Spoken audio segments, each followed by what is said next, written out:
My name is Eric Madifius. I'm a 26-year-old single company worker.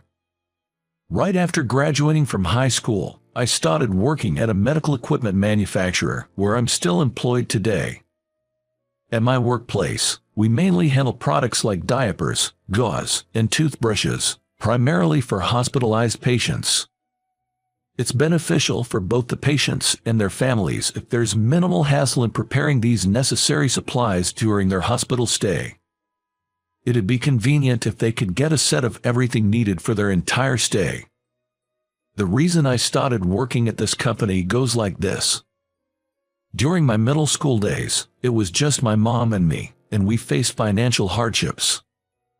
I wanted to become independent and start working as soon as possible.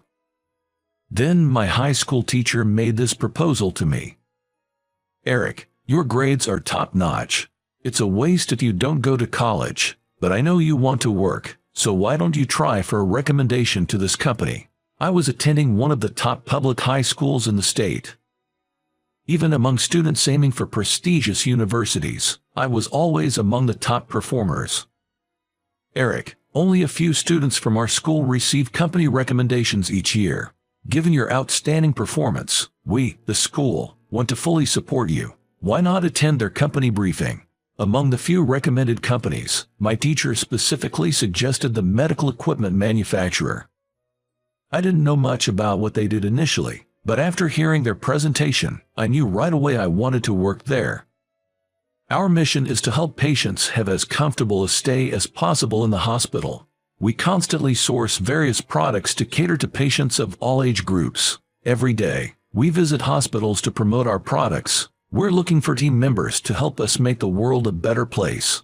Seeing the passionate CEO talking in front of the job-hunting students, I was deeply moved by the company's mission and aspired to be such a fantastic adult. I thought how rewarding it would be to support patients and their families, even indirectly, by working here. After the briefing, I immediately asked my teacher for a recommendation, took the company's test, and got an offer. Eric, we're so happy to have such a talented person like you join us. Let's work hard together. With those words, the CEO extended his hand with a smile. Yes, I'll do my best. Shaking his hand, I was determined to be a responsible adult. Now, I still work as a salesman, feeling fulfilled every day, and before I knew it, I've been with the company for 8 years. But there was someone who would become a significant concern in my otherwise smooth-sailing corporate life. Recently, after a department transfer, Mr. Brown, my new boss, seems to have taken a dislike to me. He always accompanies his subordinates to check on their work, but for some reason, he always chooses me. Eric, get the car ready now. But, aren't we scheduled to go on sales calls in an hour, sir? I changed my mind. Remember, you're my subordinate, and do as you're told. Without arguing, I quickly grabbed the company car keys. Mr. Brown regularly gave me such last-minute tasks. At first, I didn't understand why he was being so unreasonable, but I eventually learned the reason. He is a graduate from a top-tier university, and apparently values educational background a lot.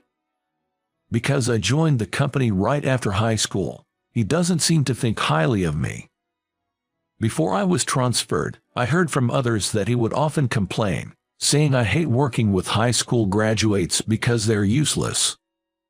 As for me, it felt incredibly unfair, but there's no way I could talk back to a superior. Even though I've been struggling in my current situation, I don't intend to quit my job, so I just have to endure it for now. Then, one day, just like usual, I went on an outside sales call with Mr. Brown. Our current branch is located in a rural area, similar to the Midwest, so it takes a significant amount of time to travel. Spending long hours in the car with him was a pain, but the beautiful countryside view from the window somewhat eases it. After we finished our scheduled sales visits, Mr. Brown said, I'd like to stop by a convenience store, so I parked the car in the store's lot. I bought a drink and was about to return to the car when I noticed a woman in the nearby aisle. She was holding a white cane, probably visually impaired. She seemed to be in some kind of trouble. I approached her and asked, "Are you okay? I got caught in a ditch, and it broke my cane." Looking at her cane, indeed, the tip was snapped right off. The broken piece was nowhere in sight. It probably got caught in the drainage ditch and the other half got washed away. Walking alone in such a state is way too dangerous. "Where are you planning to go next?" "I was heading to the bus stop next door. I'm meeting my family there. They are coming to pick me up. The bus stop is only about a 3-minute drive from here. I've finished my rounds, and all I have to do is return to the office. I should offer this lady a ride to the bus stop." When I suggested this, she responded, "Are you sure?" and thanked me kindly. Just then, my boss returned from the convenience store. I told him about dropping her off at the bus stop. But to my surprise, he suddenly got irritated. "Are you kidding me? Why do I have to get involved in this?" "But Mr. Brown, the bus stop is on our way back. What's the big deal?" "It's not about that. I'm saying we shouldn't waste our time on something that doesn't benefit the company. Maybe she's just pretending to be blind, taking advantage of people's goodwill." How pathetic. I was at a loss for words at his claim. Indeed, the lady next to me looked deeply hurt and said, "At least let me call a taxi for her." "Do whatever you want. Remember, you're on the clock. Trying to waste time with trivial tasks. People like you shouldn't be in this company." With that, Section Chief snatched the car keys from me in a huff and drove off aggressively. I'm so tired of him always being so emotional. Later, I tried contacting a taxi company. They said there'd be a considerable wait, and they seemed reluctant for such a short ride. Not wanting to upset her with any more back and forth, I composed myself and started with a smile. "Seems like the cabs are all occupied. It'll take about 15 minutes to get to the bus stop. Mind if we walk there together?" "That's very kind of you, but I feel so bad. Earlier, that guy mentioned something about getting you fired from your job." "Don't worry about that. He doesn't have that kind of power, and once we get to the bus stop, I can head straight back to work. If Mr. Brown exaggerates this situation to the higher-ups, there might be a chance I could lose my job. However, even if that is the case, I'd have no regrets. I helped this woman with all my heart, for the greater good." When I asked her if I could hold her hand, she said, "Sure." So, we walked hand in hand slowly towards the bus stop. Her hand was soft and pale, and just touching it made my heart race. "By the way, I haven't introduced myself. My name is Sarah Miller. As you can see, I'm blind, but I've always loved the piano, and now I teach classes at home." "The piano, that's wonderful. My name is Medithius. I work as a salesman at a medical equipment company." "Medithius. Haha, yeah, it's a bit of an unusual last name, isn't it?" "It is. I do hear it sometimes around here." "That's right. My mom's family is from this area, and after she divorced my dad, my last name changed to Medithius." "I see. What's your first name?" "It's Eric. If Medithius is hard to pronounce, just call me however you like." "Thank you." I was completely captivated by the beautiful and kind Sarah. Though we'd just met, there was a strangely familiar feeling about her. Our conversation was so enjoyable that before I knew it, we had reached the bus stop. "Thank you so much. As a token of my gratitude, please use this for a cab. I'd like to pay for your fare." No, please, don't worry about it. "Oh, here, just in case, here's my business card." Sarah tried to hand me a $100 bill, but I refused and gave her my card instead. A cab happened to stop nearby, so I said goodbye to Sarah and headed back to work. Surprisingly, Mr. Brown was out of his seat. According to other employees, he apparently went to another client, leaving me behind. Seems like he might have given up on me. As expected, he seemed pretty furious about the whole situation. Oh boy, what's next? As I was engrossed in my work, I suddenly heard a familiar voice calling me from behind. "Eric, could you come here for a moment? The CEO, who's usually at the headquarters, was calling me over with a distressed look on his face. Am I about to be fired? When I entered the room, the CEO began. The head of General Hospital just called, and they've decided to cut all ties with Mr. Brown. What? From General Hospital? General Hospital is our biggest client. Not only is it large in scale, but it also has several affiliate hospitals. This means that they have the final say in which companies they associate with. Normally, we'd both have to rush over and apologize immediately, but unfortunately, he's out visiting another client. So Eric, I need you to come with me right now and apologize. Even though I was thinking, why me? I hurriedly headed to General Hospital. I had been there multiple times for business with Mr. Brown, but what could have possibly made the head decide to cut ties with him? If I had something to do with it, it'd be a disaster. Even the usually calm CEO seemed quite shaken up this time. After greeting the receptionist, I was led to the director's office, where the director was already seated, waiting. Overwhelmed by the director's presence, I was taken aback when I saw the woman sitting next to him. It was Sarah, the very same person I had just walked with to the bus stop. Thank you for coming on such short notice. Please, have a seat. Thank you, but I must apologize. Our employee caused you some inconvenience, and for that, I'm truly sorry. With that, the boss, CEO, deeply bowed to the director, so I bowed as well. Please, both of you, lift your heads. I don't blame either of you. I've just decided not to do business with Mr. Brown anymore. Did Brown do something wrong? Actually, earlier today, my daughter met Mr. Brown and you, Eric, when she was out. Her cane broke, and you kindly escorted her to the bus stop. I truly appreciate it. I'm deeply sorry for the inconvenience back then. Thanks to Eric, I was really saved. Come to think of it, the director's last name was Miller, just like Sarah's. I hadn't imagined they were father and daughter. CEO seemed shocked by the turn of events. I feel like Eric has been really kind to her, and I'm truly grateful for that. Oh, it's no big deal. I just did what was expected. If I could be of any help to Sarah, that's all that matters.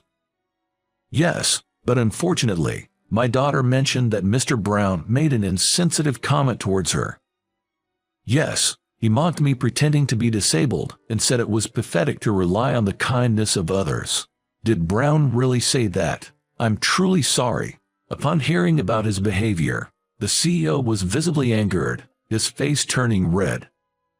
From the CEO's perspective, who has a strong sense of justice, Mr. Brown's actions were absolutely unacceptable. There's no need for the CEO to apologize. However, I do have one request. Please remove him from our business. We don't want someone with such a mindset towards people with disabilities to be involved with our hospital. Instead, please assign Eric to be our point of contact. I second that request. Eric is very considerate, and he'd be perfect for the sales role.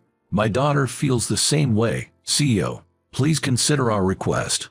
I understand. I can't send someone I don't trust to represent our company to the hospital. The CEO looked at me, silently seeking my opinion. I promise to do my best. I'm looking forward to working together, I confidently declared. Never in my wildest dreams did I expect things to turn out this way. After that, things escalated rapidly. First, Mr. Brown got into big trouble over this incident and was suspended by the higher-ups. Given that his actions might have cost us a major deal, his suspension was justified. The CEO and other executives tried to contain the situation by making an unexpected personnel change, sidelining Mr. Brown to a less significant role. But in the end, it seemed too uncomfortable for Mr. Brown to stay at the company, and he decided to resign voluntarily. After leaving, he tried to find a new job, but it didn't work out well. Eventually, it seems his family grew tired of his antics. His wife and kids left him, and now he lives alone in loneliness. Looking back at his behavior, I personally think he got what he deserved. By the way, I became a sales representative for the General Hospital. While working hard, there was an unexpected turn in my relationship with Sarah. From our first meeting, I was deeply attracted to her. However, a shocking truth came to light. One day, I was invited to Sarah's home. Upon entering, I felt a strong sense of déjà vu. Wait a minute. For some reason, I felt I had been here before. As I was lost in this strange sensation, Sarah, with a smile, said, "Haha, seems like you finally remembered, Rick." Rick. Huh? Oh, a memory from my past suddenly flooded back to me. When I was 7, my parents got divorced, and my mom took me back to her parents' place in Nebraska temporarily. Back then, I often played with a childhood friend, a girl. Her name was nicknamed Sally, and she was such a sweet girl. My mom, fleeing from my dad, came back to her family home with me. I remember feeling the heartbreak as a child back then. But what filled that void was the fun times I spent with Sally. Her kindness, I wonder how much it helped me. I really liked Sally. Once again, I looked at Sarah's face. "Sally, I'm sorry, I just realized it's you. It's okay. No wonder you didn't notice. I used to be able to see a bit back then, but my vision got worse over the years. It was only when I heard the name associated with Rick that I realized you're Rick. But no matter how much time passes or how much we change, our relationship hasn't changed a bit, right? Of course, I still like you, Sally." It was natural that, meeting her again after 19 years, I fell in love with her all over again. "I love you too, Rick. I really do." Tears welled up in Sally's eyes as she spoke. Filled with happiness, I gently embraced her. And so, we began dating and now frequently go out on dates. Today, after a long time, I visited my grandparents' house with Sally. My grandparents were delighted that Sally had come to visit again. We used to play at my grandparents' house a lot when we were kids. Suddenly, I remembered something and asked Sally, "Sally, do you remember burying that time capsule?" "Oh, yeah, I remember that. I'll try to dig it up and find it. But honestly, I didn't expect to find it easily since it was buried 19 years ago."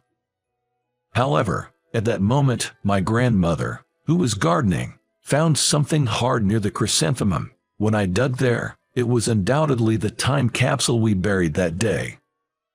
"I can't believe we actually found it. Look, this is what I was searching for." Saying that, I took out a beaded ring from the capsule. The ring, made in elementary school, was clumsy and too big for Sally's finger when she was 7. Even though it was a clunky ring, I desperately wanted it. I slid the ring onto Sally's finger and repeated the words I said 19 years ago. "I love you more than anything in the world, Sally. Will you marry me?" To my surprise, the ring fit perfectly on Sally's ring finger now. With tears in her eyes, a surprised Sally said, "Of course." That simple beaded ring from our elementary school days looked incredibly beautiful on Sally as she wiped away her tears.